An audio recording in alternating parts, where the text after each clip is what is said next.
হে আমাদের প্রতিপালক, তুমি আমাদের হিদায়াত দানের পর আমাদের অন্তরসমূহে বক্রতা সৃষ্টি করো না এবং আমাদের উপর তোমার তরফ থেকে রহমত দান করো।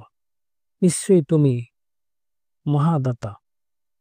হে আমাদের প্রতিপালক, নিশ্চয়ই তুমি সকল মানুষকে একদিন একত্রিত করবে, যাতে কোনো সন্দেহ নেই।